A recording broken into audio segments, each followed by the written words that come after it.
En esta mañana entonces vamos a compartir qué les parece la palabra también, para lo cual vamos a abrir el Salmo 138.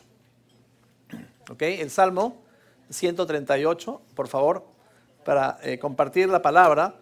Y en esta mañana vamos a hablar el tema titulado Evangelio puro, vida pura.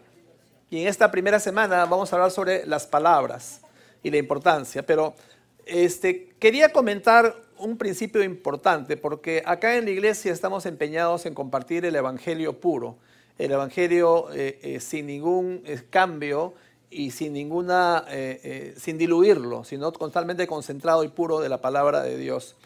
Nosotros hemos estado enseñando todo este tiempo pasajes de la palabra de Dios que tienen que ver con Jesucristo y lo que se conoce como una enseñanza cristocéntrica, centrado en el evangelio y centrado en Cristo.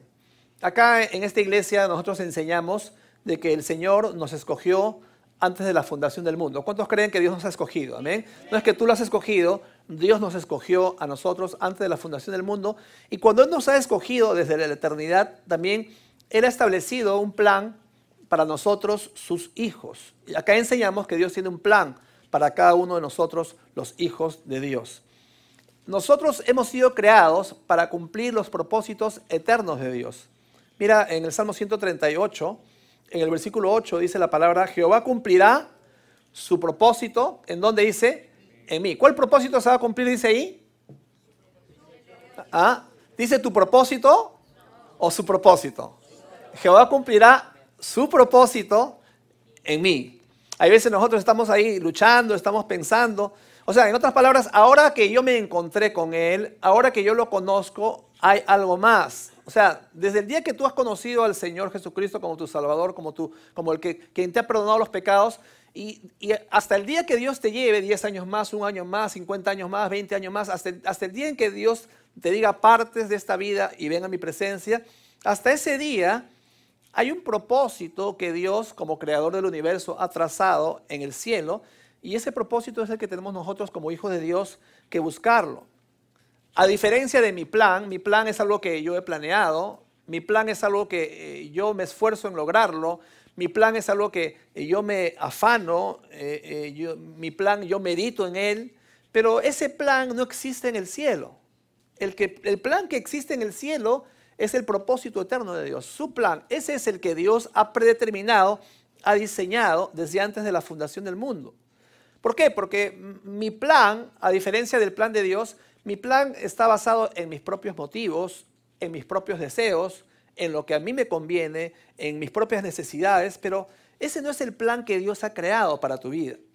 Entonces, entre tu plan, que está basado en lo que tú sientes, en lo que tú piensas, en tus criterios, en tus deseos, muchas veces egoístas que tenemos, versus el plan de Dios, la Biblia dice, ¿cuál va a prevalecer? ¿El tuyo o el mío? Dice Dios. El de Dios, amén, hermanos. O sea, el plan de Dios, ese es el que va a prevalecer. Y para ese plan de Dios, Dios te da lo que haga falta para que su plan se cumpla. Te va a dar los contactos, te va a dar el dinero, te va a dar la familia, te va a dar todo lo que hace falta para que su plan y sus propósitos se puedan cumplir. ¿Cuál es el problema muchas veces como hijos de Dios que somos? Muchas veces nosotros queremos meter a Dios en nuestro plan. Y al tratar de meter a Dios en nuestro plan, ¿qué es lo que pasa? Nosotros oramos a Dios, Señor, yo te pido que me bendigas, me prosperes. Y hay veces no funciona. Por eso hay cristianos que están frustrados. Otros están resentidos. ¿Por qué? Porque oran y no pasa absolutamente nada. Y piensan luego de que Dios no los quiere bendecir. Piensan que Dios no los ama. No es que Dios no te ama. Dios te está diciendo, por ahí no es la forma que yo quiero obrar. Eso no es lo que yo quiero hacer en tu vida. Yo tengo un plan con tu vida. Tú no tienes que buscar lo que tú crees que te convenga, lo que tú crees que necesitas, lo que tú crees que hace falta. Porque ¿cuántos saben de que Dios conoce más que nosotros? Amén. Dios conoce más que tú y que yo. Mira a la persona toda la vida, Dios conoce más que tú, dile. Dios conoce más que tú. Dios conoce más que yo. Dios conoce más que todos nosotros. Entonces, ¿por qué luchas? Entonces, ¿por qué te afanas? Entonces, ¿por qué está ahí bregando con Dios, Señor? Entonces, el error de cristianos, y piensan de que están mal, se frustran, buscan que oren por ellos, oran por mí porque Dios no me bendice, hacen vigilias, hacen ayunos, ¿para qué? Para obligar a Dios a que tu plan se cumpla. Ahora, entonces, ¿Dios va a dejar su plan y va a hacer el tuyo? La pregunta, ¿Dios va a hacer eso? Dios no va a hacer eso. Entonces, ¿qué es lo que pasa? Que Dios te frena, Dios te para. Cuando Dios te frena y Dios te para, te está mostrando que eso es lo que Él no quiere para tu vida. Porque cuando es el plan de Dios, Dios abre las puertas de forma que ni siquiera tú te imaginas y nadie, el diablo, el infierno, absolutamente nadie puede parar el plan de Dios para tu vida. ¿Por qué? Porque como dije, o sea, viene el día en que te cansas, te estrellas contra la pared, fracasas y Señor, por favor, estoy desesperado y no sé qué pasa con mi vida, por favor, ayúdame, te necesito, Señor. No entiendo por qué me pasan las cosas. No entiendes, ¿sabes por qué? Porque no entiendes el principio, que como dice, su plan permanecerá. Y como dice también Isaías 46:10, dice, mi plan permanecerá y haré todo lo que yo quiero. Por tanto, cuando tú fracasas y no te salen bien las cosas, dale gracias a Dios. ¿Sabes por qué? Porque si Dios permitiera que tú sigas adelante en ese plan tuyo, tú fracasarías más todavía. Por ejemplo, el hijo pródigo, ¿qué pasó? El hijo pródigo se fue de la casa de su padre, dijo, ya no quiero hacer nada de ti, papá. Dame la parte de los bienes que me corresponden, voy a vivir a una ciudad muy lejana. Se fue, vivió perdidamente y cuando hubo malgastado todo, vino una gran hambruna en aquel pueblo y comenzó a faltarle, gastó todos sus ahorros que tenía producto de la herencia. Sus amigos se fueron, lo dejaron solo al punto de que se tuvo que ir a una chanchería para cuidar cerdos. Y tenía tanto hambre que ansiaba llenar su vientre con las comidas de los cerdos, dice la palabra. Pero bien interesante porque Dios permitió que él toque fondo y que se vaya hasta el fondo, ¿para qué? Para darse cuenta que no es chancho, sino es hijo. ¿Amén? Y hay veces hay hijos que Dios va a permitir que te vayas, va a permitir que te alejes, va a permitir de que tú estés en el fondo para que te des cuenta que no eres chancho, sino eres hijo. ¿Amén? Y en ese momento, cuando él estaba abajo, él dijo, ¿no? En la casa de mi padre hay muchos que están comiendo, jornaleros, y yo hoy estoy muriendo de hambre. Voy a ir a la casa de mi padre, voy a humillarme para buscar la reconciliación y la restauración. ¿Por qué? Porque si Dios hubiese permitido que él prospere y ponga una chanchería San Fernando allá en ese lugar, entonces no hubiese sido el plan de Dios. Dios permitió todas esas cosas, ¿para qué? Para que él entienda de que, no, tu lugar no está allá afuera, tu lugar está acá adentro conmigo. Amén. Entonces, el plan de Dios es el que va a prevalecer. El plan de Dios es lo que tú necesitas. Cuando es mi plan, yo me preocupo, yo me afano, yo busco el dinero, los contactos, yo ayuno, yo oro, porque es mi plan. Pero cuando es el plan de Dios, tú no tienes que hacer nada. ¿Sabes por qué? Porque todo ya está hecho. Amén. Solamente tienes que encontrar eso que Dios ya ha planificado y ha hecho desde la eternidad para que tú puedas cumplir los propósitos eternos de Dios. Acá enseñamos eso. Acá enseñamos otra cosa, que la salvación es por la pura gracia de Dios. ¿Cuántos creen que la salvación es por pura gracia? Mira lo que dice Efesios 2, 8 y 9. Dice lo siguiente. Porque por gracia sois salvos por medio de la fe. Y esto no de vosotros, pues es don de Dios. ¿Qué más dice? No por obras, para que nadie se jamonee, para que nadie se vanagloríe. La salvación es por la pura gracia de Dios. ¿Qué significa eso? Significa de que nada de lo que tú hagas va a conllevarte a que Dios te considere candidato apto para ir al cielo. ¿Por qué? Porque si ese fuera el caso, entonces unos podrían tener más méritos que otros, ¿cierto? Yo ayuno, yo ayudo a los pobres, yo voy al África, patrocino muchos niños de Etiopía muertos de hambre y yo muchas cosas. Y entonces visito los hospitales y etcétera, etcétera. Y nosotros pensamos que haciendo cosas, Dios nos va a mirar, ok, tú estás apto, tú te falta, tienes que visitar 5 hospitales más y entonces vamos a ver. No es así. O sea, nada de lo que hagamos va a hacernos merecedores, candidatos para ir al cielo. Como vimos ese video, ¿cierto? De Don Bueno. Él pensaba por la buena gente que él era, él pensaba por las cosas que él hacía, que iba a ser candidato para que Dios lo considerara. Pero como en ese mismo video dice, los estándares de Dios son diferentes a nuestros estándares. Yo soy buena gente, no soy como fulano de tal que es mala gente o ha hecho tales y cuales cosas. No, los estándares de Dios son muy altos y ni tú ni yo vamos a poder alcanzarlos. Por eso lo que tú no hiciste, adivina quién lo hizo. Jesús. Jesús hizo lo que tú ni yo podríamos nunca hacer. ¿Por qué? Porque el estándar de Dios es ese, la exigencia de Dios es esa. Por eso, para encontrar la salvación, nada de lo que tú hagas va a conllevarte a ser salvo. Solamente tú eres salvo, tú eres salva cuando abres tu corazón a Jesucristo, cuando le pides perdón por tus pecados, cuando te arrepientes y tú le pides a Jesús, ven a mi corazón, Señor, cámbiame, transfórmame, haz de mí un hombre nuevo, haz de mí una mujer nueva. Esa es la salvación. Y todo eso, ¿sabes por qué es? Por la gracia. Gracia significa favor inmerecido. O sea, no lo mereces, pero no obstante no merecerlo, Dios lo hace contigo y conmigo. Acá en la iglesia enseñamos eso. Entonces, el evangelio puro significa que tu vida necesita solamente lo que la palabra dice que necesita. Y acá enseñamos también en la iglesia que Cristo es la respuesta para todo o no es la respuesta para nada. Así de radical, así de contundente. Y ese es el evangelio puro, hermano. Ese evangelio puro, ¿saben por qué? Porque no lo podemos mezclar con absolutamente nada. Les he contado la historia, nuevamente lo cuento, de un caso de una persona que robó unos medicamentos muy costosos para el tratamiento del cáncer.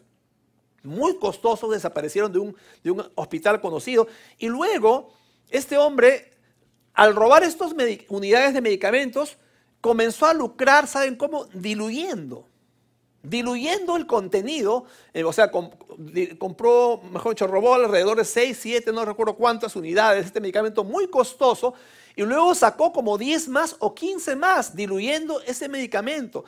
Ahora, bien interesante, ¿no? Porque la gente que compra ese medicamento, ¿cuántos saben que no va a encontrar sanidad? ¿Por qué? Porque es un medicamento adulterado, es un medicamento diluido, y en este tiempo hay gente que diluye el evangelio. Y cuando diluye el evangelio, entonces al diluirlo deja de ser puro, por lo tanto el efecto ya no es el mismo. Por eso cuando el mensaje se lo mezcla, el resultado no es el esperado. Yo he conocido gente, por eso cuando tú le hablas de Cristo, y lo primero que ellos te dicen, sí, escuché de Cristo en esta iglesia tal, por ahí. Sí, ¿y qué tal? ¿Qué te pareció? Sí, la iglesia es bonita. Bonita la decoración, el pastor es bien chévere, me hace reír, pero no hay nada que te digan de que el mensaje cambió sus vidas. ¿Sabes por qué? Porque la música bonita no te cambia la vida, la decoración bonita no te cambia la vida, el pastor chévere que te hace reír no cambia la vida. El único que cambia la vida es Jesucristo. Lo único que te cambia la vida es el evangelio puro de la palabra de Dios, concentrado, contundente, que puede venir a tu corazón y traer transformación. Tu corazón necesita de Dios. El vacío que tenemos en el corazón tiene la forma de Jesucristo. Cualquier otra cosa con la cual tú trates de llenarlo, siempre va a quedar vacío. Siempre va a haber algo que falta. Yo conozco gente, algo me falta, algo me falta. Eso que te falta se llama Jesús.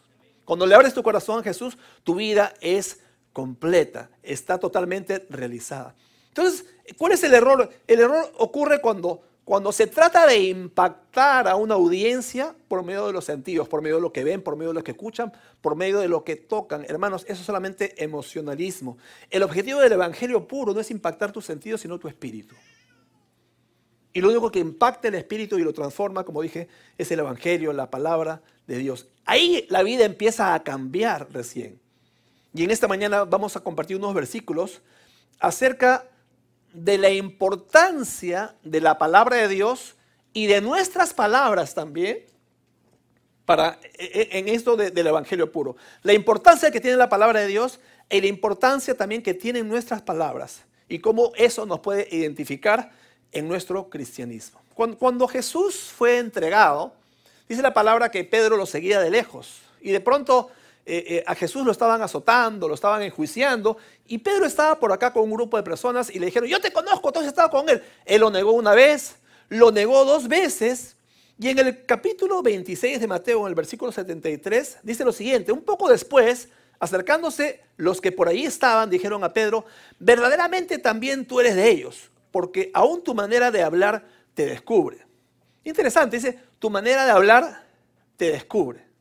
Pedro negó con maldición, dijo, no, que yo no lo conozco. Bueno, pero esa frase, tu manera de hablar, te descubre. Miren, Pedro había estado con Jesús por 3 años y medio, habían comido juntos, iban a todo lugar juntos, juntamente con los apóstoles, dormían juntos, Jesús sanaba a la gente, les predicaba el evangelio, la palabra de Dios, los exhortaba, les daba esperanza, y Pedro todo el tiempo estaba con Jesús ahí, mirándolo.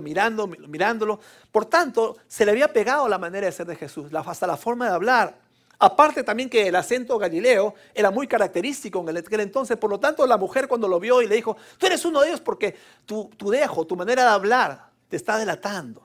Y bien interesante, ¿no? Porque la pregunta es, si tú eres cristiano, tu manera, o mejor dicho, si tú dices que eres cristiano, tu manera de hablar te va a delatar. ¿Cierto? Tu manera de hablar va a decir si eres o no eres cristiano, porque como también enseñamos en la iglesia, ¿qué dice la Biblia? Por sus frutos los conoceréis. No porque tengas un rótulo de cristiano que en la frente o en el pecho se dice que eres cristiano, sino por los frutos que tú estás mostrando. Las palabras son como semillas en la tierra. Del mismo modo, las semillas tienen el propósito de plantarlas y luego eso da un fruto. Ahora, bien interesante, la palabra del sembrador nos enseña que la palabra justamente es la semilla. Y piensa cómo funciona una semilla en lo natural. Tú plantas la semilla en la tierra, te aseguras de regar esa semilla y luego no tienes que hacer más nada más que solamente esperar el proceso natural. ¿Por qué? Porque Dios ha puesto vida en esa semilla. Y en el tiempo oportuno, esa semilla va a germinar, va a brotar y va a crecer esa planta. La palabra de Dios es exactamente igual. ¿Sabías que la palabra de Dios está repleta con semillas para tu vida? Hay semillas de salvación y vida eterna para tu vida. Hay semillas de sanidad para tu cuerpo. Hay semillas de la palabra de Dios que tú puedes sacar de ahí para restaurar tus relaciones si están rotas o deterioradas. Hay semillas en la palabra de Dios para darte consuelo, para darte paz. Aún hay semillas para que tus finanzas puedan ser ordenadas y puedan ser mejoradas. Pero estas semillas de la palabra de Dios no van a tener ningún efecto a menos que tú hagas algo, que saques esas semillas de la palabra y las plantes en tu corazón. ¿Amén? ¿Amén? La semilla de la palabra de Dios es crucial, hermanos, que tú la saques. Estuve leyendo una historia de un grupo de exploradores que encontró una botella en las pirámides de Egipto. Esta botella estaba herméticamente cerrada y dentro contenían semillas que por más de 2500 años habían estado allí en este lugar en las pirámides. Y quisieron hacer un experimento para ver qué pasaba si sembraban estas semillas. Así que las plantaron en la tierra, las regaron y sucedió un milagro. Estas semillas, después de 2500 años, estaban intactas. Las pusieron en la tierra, las regaron y creció esa semilla y brotó y germinó. Tenían 2500 años de antigüedad, pero hay algo importante. Dentro de esa semilla había vida. ¿Amén? ¿Por qué? Porque eso es lo importante, hermanos. Entender de que la incorruptible, indestructible palabra de Dios tiene vida. ¿Amén? Y que cuando tú plantas esa semilla de Dios en tu vida, eso va a empezar a germinar y va a producir el fruto que Dios ha determinado. Hermanos, la palabra de Dios es eso. El error es de que hay veces tú tienes tu Biblia, pero yo he conocido gente que usa la Biblia como pisapapeles, para que no se vuelvan los papeles por ahí. Pongo mi Biblia ahí. Hay otras personas que usan la Biblia como para espantar a los espíritus chocarreros. Y piensan que la Biblia físicamente en sí, ¿verdad? Hasta en películas se ve que hablan con la Biblia y reprenden al demonio con un... ¿Tú crees que el papel es lo que importa? Lo importante son las semillas que existen dentro. Hay otras que usan la Biblia para mostrar cuán espirituales son, ¿verdad? Una Biblia grandaza, así, toda para mostrar cuán espirituales son. Pero nunca va a pasar nada, como dije, a menos que tú te tomes el tiempo de sacar las semillas de esas páginas y las plantes en tu corazón. Allí tú vas a ver.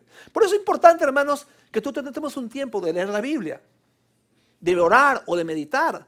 No te digo que estés 8 horas haciéndolo, pero al menos toma algunos minutos durante el día, en la mañana, preferentemente, para que tú puedas hacerlo. Pastor, estoy muy ocupado. Pastor, usted no entiende, yo tengo mis negocios, mis trabajos, yo estudio mucho, soy muy estudioso, muy aplicado, soy el primer lugar en mi universidad. Así que para esas cosas yo no tengo tiempo. Bien interesante, ¿no? Porque Dios nos ha dado a todos 24 horas. Amén. Entonces el que dice que no tiene tiempo, de repente Dios le ha dado 20 horas nada más o 18 horas. Pero todos tenemos 24 horas que equivalen a 1440 minutos en un día. Entonces la realidad no es que no tengas tiempo. La realidad es que tus prioridades son otras. Porque nosotros tendríamos que tener tiempo y saber priorizar entonces. Porque imagínate todo lo que haces en el día. Aparte de tu trabajo, aparte de tus estudios, tienes tiempo para leer el periódico, tienes tiempo para ver tu Facebook. ¿Tienes tiempo para chatear por WhatsApp? ¿Tienes tiempo para estoquear a tu ex? Hola. Tienes tiempo para ver la tele, para entrar a la computadora. Tienes tiempo para ir al cine. Tienes tiempo hasta para cazar Pokémones. Y no tienes tiempo para leer la Biblia, por favor. Mira a la persona, tú le dices, no te pases, pues. No te pases, pues. Diles, no te pases, pues. Y lo máximo somos acá, ¿verdad? Jesús, María y José. Y el burrito que lo montaba. Entonces, o sea, si tú juntas todo ese tiempo, podrías convertirte en un siguiente Billy Graham. Yo no sé, un gran predicador. ¿Por qué? Porque es importante, ¿qué cosa es? Priorizar el tiempo nada más. Disciplinarnos. Y tú vas a ver cómo tu vida es impactada por las semillas poderosas del Evangelio y la palabra de Dios. Mateo 13, mira lo que dice, versículos 31 y 32.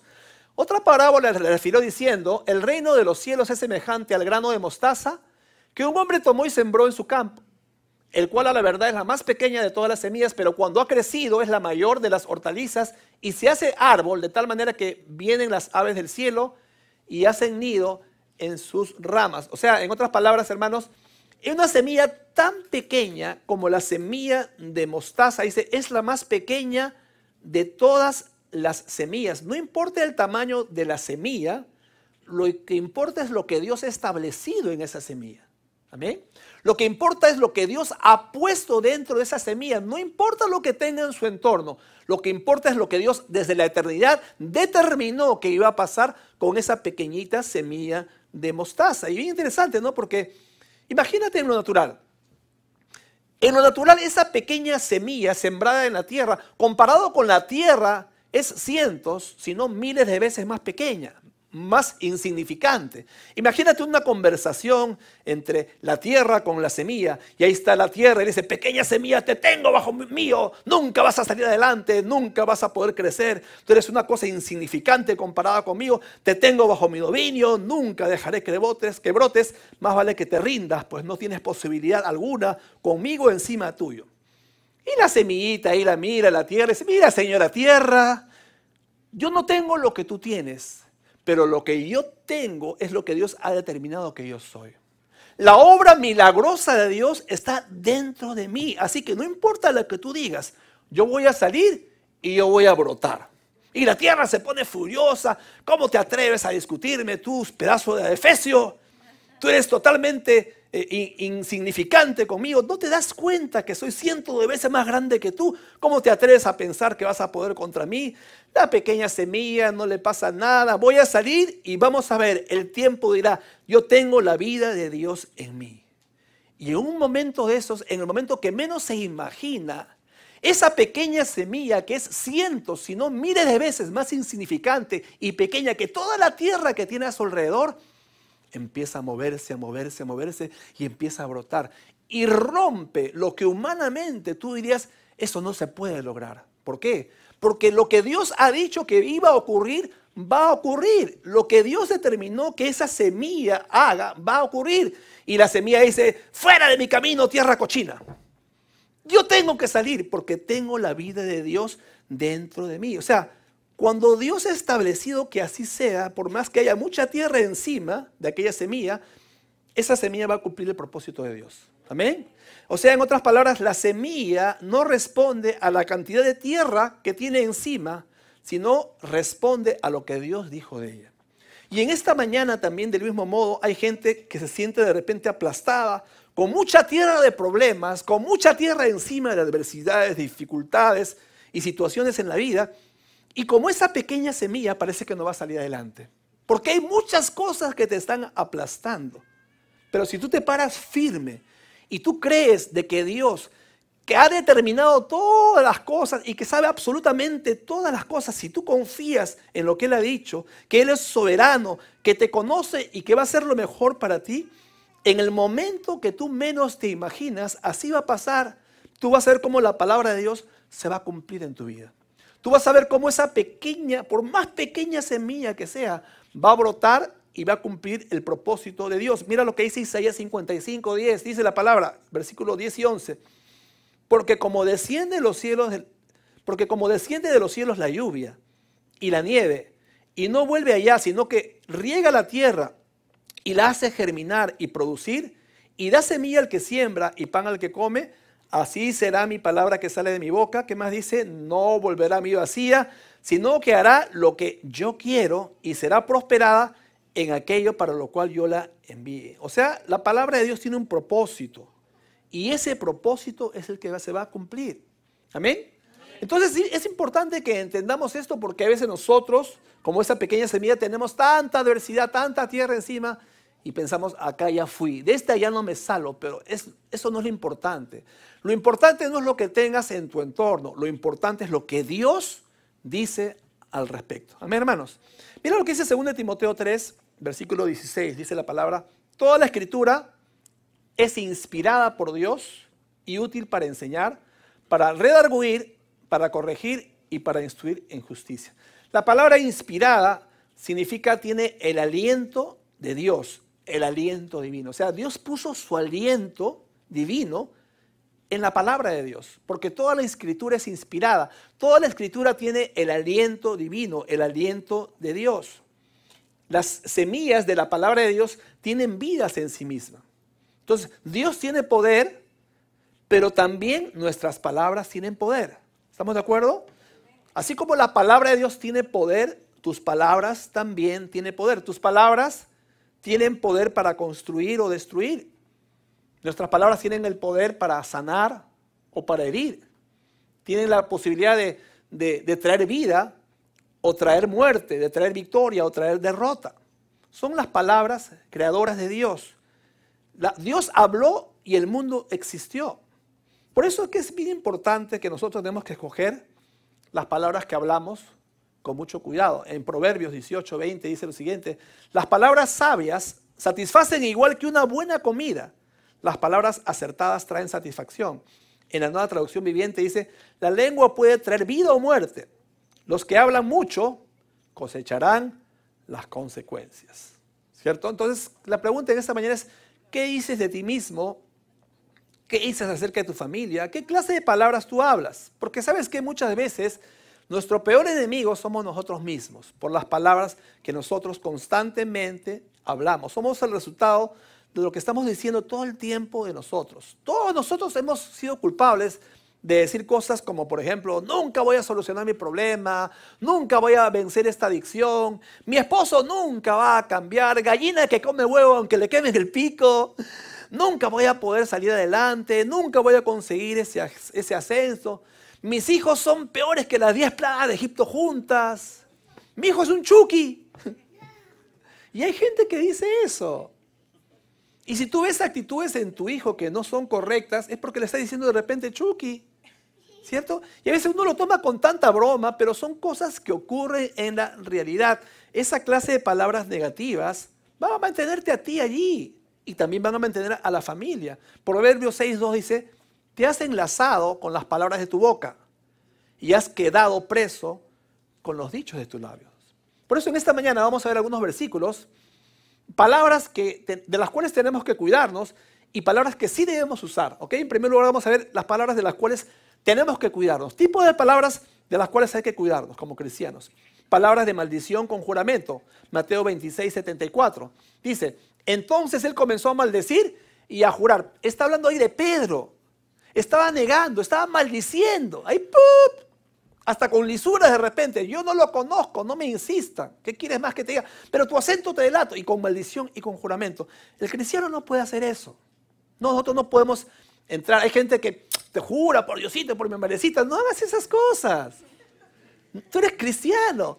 Tú eres hijo, eres hija de Dios. No lo hagas. Otro tipo de palabras. Palabras irritantes. Proverbios 15:1 dice: la blanda respuesta quita la ira, mas la palabra áspera hace subir el furor.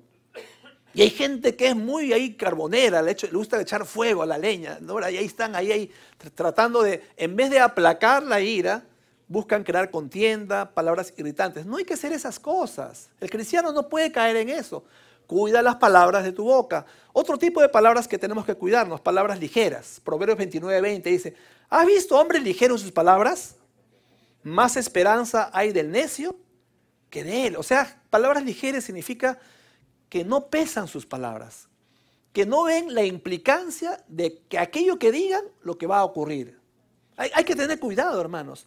O sea, muchas veces nosotros somos muy ligeros al hablar y no medimos las consecuencias de nuestras palabras. ¿Tú sabías de que una palabra que tú puedas decir puede marcar a tu esposa, a tu esposo para toda la vida? ¿Puede marcar a tus hijos para toda la vida? Hay padres que dicen a sus hijos, eres un torpe, eres un tonto, Y el hijo al final se convierte en torpe y tonto. ¿Por qué? Porque todo el tiempo le dijeron eso. Entonces, por eso, cuidémonos de las palabras ligeras. Otro tipo de palabras, palabras seductoras y persuasivas. Colosenses 2:4 dice, y esto lo digo para que nadie os engañe con palabras persuasivas. Y hay gente que va a querer seducirte para que tú escuches esto o aquello muy convincente, pero lejos de Dios. Y déjame decirte, en este tiempo, sobre todo ahora que se está acercando el final de los tiempos y que Cristo está por regresar por segunda vez por su iglesia, hay mucho de esto, aún dentro de las iglesias. Y hay muchos ahí, personas que creen que saben mucho de la palabra de Dios y tratan de convencerte por medio de prédicas, por medio de sermones, por medio de conferencias. Y mucha gente es seducida y se aleja de la verdad. Palabras seductoras, palabras persuasivas. Esto fue lo que usó Satanás en el huerto del Edén con Eva. Le empezó a hablar el oído con palabras muy seductoras, con palabras muy bonitas, de los cuales tenemos que tener cuidado y nosotros también tenemos que cuidarnos de no caer en eso. Otro tipo de palabras, palabras chismosas. Proverbios 20:19. El que anda en chismes descubre el secreto, no te entremetas pues con el suelto de lengua. No te juntes, no te asocies con el chismoso. Que voy a contar algo, pero no se le cuentes a nadie. Y te lo cuento porque tú eres mi amigo, ¿ah? No se lo digas al pastor, no se lo cuentes a nadie, solamente tú porque tú me caes bien. Quiero contarte de fulano de tal. ¿Sabes qué? No escuches aquellas cosas. A esta persona que te quiera contar chismes de otros, diles, discúlpame, yo no soy el basurero tuyo para que eches tu basura en mí. Dile con autoridad, no eches tu basura en mí. Hermanos, no te contamines. Porque el que está tratando de contarte ese chismoso, esa chismosa, ya está contaminado. Y depende de ti escuchar eso o cerrarte eso. Cuando ocurra eso, dile, ¿qué te parece si oramos por Juancito?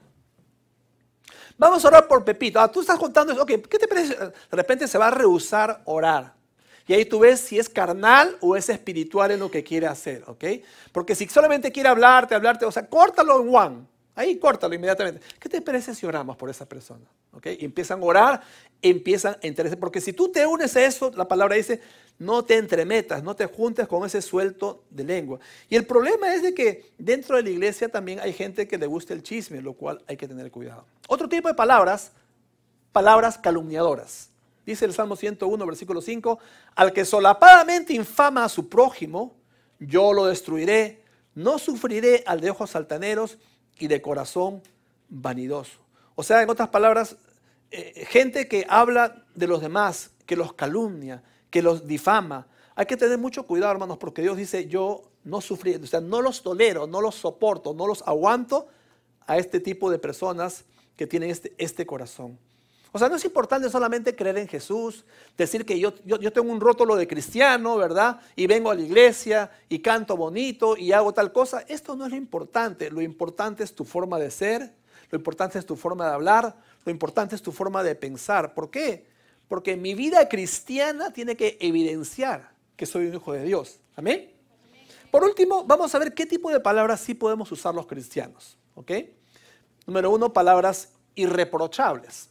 En Tito 2:8 dice, palabra sana e irreprochable, de modo que el adversario se avergüence y no tenga nada malo que decir de vosotros. Porque muchas veces esa gente adversaria al evangelio está mirando cómo hablas.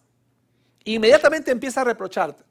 Tú eres cristiano de repente y por ahí te salió un ajo, de raíz una verdura, unas culebras y sapos y todo lo demás salen de tu boca. Entonces tu testimonio como cristiano queda menguado. Tu testimonio como cristiano queda devaluado. Estás clavando con un martillo un clavo y te chancas el dedo. ¿Tú qué dices? ¿Aleluya? O dices ¡pup! Y la gente te está mirando. Y si tú no conviertes eso en un hábito de tu vida, entonces la gente te va a reprochar. La gente va a hablar de ti. Se constituye un mal testimonio para aquellos que tú mismo le estás predicando. Otro tipo de palabras que sí debemos usar son las palabras amables. Proverbios 16:24 dice, panal de miel son los dichos suaves, suavidad al alma y medicina para los huesos. La Nueva Traducción Viviente lo dice así: las palabras amables son como la miel, dulces al alma y saludables para el cuerpo. Tiene que haber amabilidad en nuestro trato. Ay, pastor, es que yo soy muy honesto. Yo digo las cosas claramente, sí, pero sea amable. O sea, si esa honestidad le añades la amabilidad, ya sería lo máximo, ¿cierto? Pero hay gente que no, que yo hablo las cosas como son y yo soy directo. Está bien que lo seas directo, pero la Biblia dice, habla la verdad en amor. ¿Amén? Entonces tenemos que aprender qué es lo que dice la Biblia. Entonces, es que yo soy así, a los que dicen yo soy así, yo como pastor les digo, cambia. Es que yo soy así y me tienen que aceptar como soy. ¿Quién dice que te tienen que aceptar como eres? ¿Quién dice? O sea, simplemente porque tú eres como eres, todos los demás tenemos que chantarnos y aguantarte, está bien. Pero también Dios te llama a ti a cambiar. Dios te llama a ti a ser semejante a Cristo, ¿amén? Nunca podemos quedarnos en el estándar en el que estamos. Porque ¿sabes cómo se llama eso? Mediocridad. Dios nos ha llamado a la excelencia, aún en nuestras palabras, en nuestro estilo de vida y en todas las cosas que hacemos.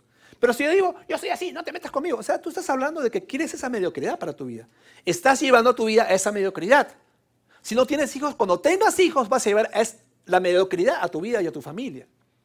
Por lo tanto, el cristiano está llamado a cambiar. El cristiano está llamado a ser semejante a Cristo. Y parte de ser semejante a Cristo es ser amable. ¿Tú te imaginas a Cristo siendo una persona que ofende, siendo una persona que trata mal a la gente? Él cuando habló mal a los fariseos, él estaba hablando mal a los hipócritas fariseos que estaban tendiéndole una trampa a él. Que no querían escuchar el evangelio y simplemente querían que él hable. De repente va a decir algo y de ahí vamos a agarrarnos para destruirlo. Eso es lo que uno que quería, pero no tenían sinceridad en el corazón. Pero a todas las demás personas Jesús fue muy amable. Nunca trajo juicio, nunca trajo condenación, nunca hizo sentir mal a la gente y tratar de condenarlos o aplastarlos en el suelo. Sino hubo amabilidad en su vida. Hay veces como cristianos somos tan duros que empezamos, una persona ha pecado y lo le damos de alma en el suelo, que tú eres un frutal. Nicky Cruz tenía un dicho que dice lo siguiente, y Nicky Cruz fue un pandillero que luego se convirtió en gran predicador del cristianismo. Y él dijo lo siguiente: los cristianos son el único ejército que cuando uno cae herido, su compañero viene y lo patea en el suelo. Es el único ejército. Porque normalmente si hay una persona herida en un ejército, ¿qué haces? Tú tienes que llevarlo a la trinchera y tienes que cuidarlo y ayudarlo a que sus heridas sanen. Pero muchas veces nosotros nos olvidamos de tener el carácter amable de nuestro Señor para llevar aún a la persona que peca, llevarlo a la restauración y la salvación de su vida. Amén, hermanos, entonces tenemos que ser amables. Otro tipo de palabras, las palabras adecuadas. Colosenses 4:6 dice: sea vuestra palabra siempre con gracia, sazonada con sal, para que sepáis cómo debéis responder a cada uno. O sea, en otras palabras, tienen que ver con si estás usando las palabras correctas en el momento correcto. ¿Tú sabías que hay ocasiones en las que no debes hablar? ¿Tú sabías que hay momentos que es mejor callarse? Y a veces nosotros por decir algo ya dijimos y malogramos la situación. Hay veces es mejor callarse. Palabras adecuadas. ¿Qué es lo que tengo que decir? ¿Cómo lo voy a decir? Si lo voy a decir, lo que voy a decir le va a irritar a la persona. Entonces yo tengo que escoger las palabras correctas de tal manera, como dice acá, que para que sepáis cómo debéis responder. Tu palabra siempre con gracia. Como decía anteriormente también, sazonadas con sal. Para terminar, palabras de gracia. Eclesiastés 10:12. Las palabras de la boca del sabio son llenas de, ¿qué dice? De gracia. Mas los labios del necio causan su propia ruina. Palabras que construyan en vez de que derriben. Palabras que sanen en vez de que palabras que puedan herir. Palabras llenas de gracia. Palabras que cuando la persona lo escuche, que lo edifique. Si no tienes nada bueno que decir, mejor no digas nada. O sea, no es porque tú tengas que decir algo o porque te dijeron, entonces yo voy a responder. No, hay veces en que tú tienes que ser sabio y buscar la ayuda de Dios. Y por último, palabras de sabiduría. Proverbios 12:18 dice: hay hombres cuyas palabras son como golpes de espada, mas la lengua de los sabios es medicina. Hay hombres o mujeres también cuyas palabras son como golpes de espada, mas la lengua de los sabios es medicina. Hermanos, hay que cuidarnos en no herir con nuestras palabras. Y esto se da en muchos casos en el matrimonio. Muchas veces en los matrimonios se dan casos en donde abunda el sarcasmo o la ironía, la mofa, la burla. Y si tú como cónyuge, como esposo, como esposa estás haciendo eso, tienes que arrepentirte en esta mañana. No podemos caer, si tú eres un cristiano, una cristiana, hijo de Dios, tienes que ser sabio en tus palabras. Y tienes que desterrar por completo el sarcasmo, las palabras de doble sentido, hacer mofa. Yo he conocido casos en que ridiculizan a la esposa delante de los demás para que los demás se rían, pero a costa de tu esposa. Ella es tu esposa, es tu coheredera de la gracia de la vida. Y por esa razón hay muchos hombres que tienen estorbo en sus oraciones. Dice la palabra, yo no te voy a escuchar, dice Dios. Tus oraciones tienen estorbo por la forma como tratas a tu cónyuge. Hay mujeres que hacen lo mismo. La Biblia dice que la mujer rencillosa es peor que una gotera que está todo el día ahí del techo y que tac, tac, se está goteando. La mujer rencillosa es peor que eso. Por lo tanto, que tenemos que aplicar la sabiduría de la palabra de Dios, palabras sabias que traigan bendición al cónyuge. En la traducción del lenguaje actual dice, el que habla sin pensar hiere como un cuchillo, pero el que habla sabiamente sabe sanar la herida. Entonces, estamos enseñando en esta mañana evangelio puro, vida pura, palabras puras. Amén. Que glorifiquen el nombre de Dios, que sean de bendición para los que le escuchan y que también traigan testimonio a aquellos que queremos alcanzar con el evangelio. Ese es tu llamado, ese es mi llamado. Es parte de nuestro propósito como cristianos. Vivimos en un mundo en que a lo malo se llama bueno, a lo bueno se llama malo. Tú eres hijo de Dios, eres hija de Dios.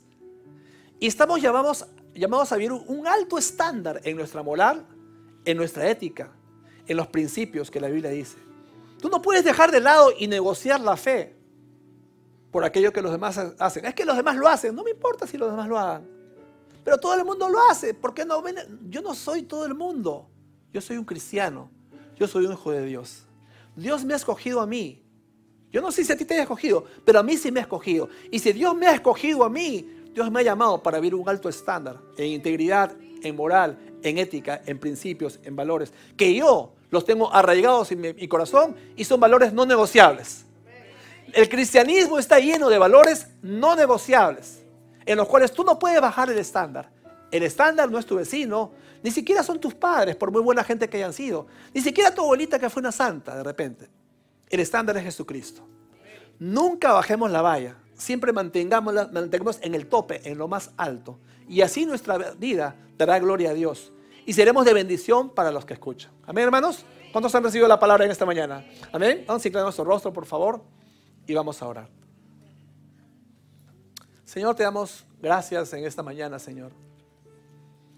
Porque tu palabra siempre nos enseña, siempre nos habla. Porque tú tienes un propósito eterno, Señor, desde la creación para nosotros, Señor. Porque tú nos diste un propósito eterno, Señor. Y ese propósito es el que se va a cumplir, Señor. Tu palabra es lo que se va a cumplir para nuestras vidas. Lo que tú has determinado para nosotros es lo que se va a cumplir para cada uno de nosotros, Señor. Y por eso te damos gracias infinitas, Señor, por tu obra tan grande, Señor. Nosotros, como cuerpo de Cristo, Señor, enseñamos lo que tu palabra dice, que la salvación es por gracia, Señor. No por obras, para que ninguno nos gloriemos, Señor. No por lo que yo hago, tú vas a mirarme con mayor agrado, Señor. Es únicamente por los méritos de Jesucristo. Y cuando yo acepto a Jesucristo en mi corazón, ahí encuentro la salvación. Pero, amados, sabemos que tu palabra son como semillas, Señor. Y nosotros también tenemos que aprender a sembrar semillas con nuestras palabras, que en vez de que traigan muerte, traigan vida, Señor. Que en vez de destruir, más bien construyan. Que más bien, en vez de que hieran, traigan sanidad, Padre Santo. Permítenos ser como tú, Jesús.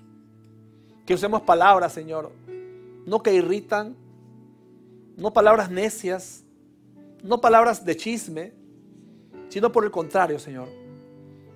Palabras que hablen verdad, palabras de integridad, palabras, Señor, sabias, palabras llenas de gracia, que traigan de bendición a las que las escuchan, Padre Celestial. Que como cristianos, Señor, reflejemos tu imagen, Jesús. Y cada vez que vayamos a contestar a alguien, que pensemos cómo tú actuarías en ese caso, qué decisión tomarías, cómo tú responderías a tal persona con esta pregunta, con este interrogante, con esta acusación que viene contra nosotros, Señor. Permítenos, Señor, ser mansos y humildes de corazón, como tu palabra también dice, Señor. Y bendecimos a cada persona también aquí presente en esta mañana, Dios, en el nombre de Jesús.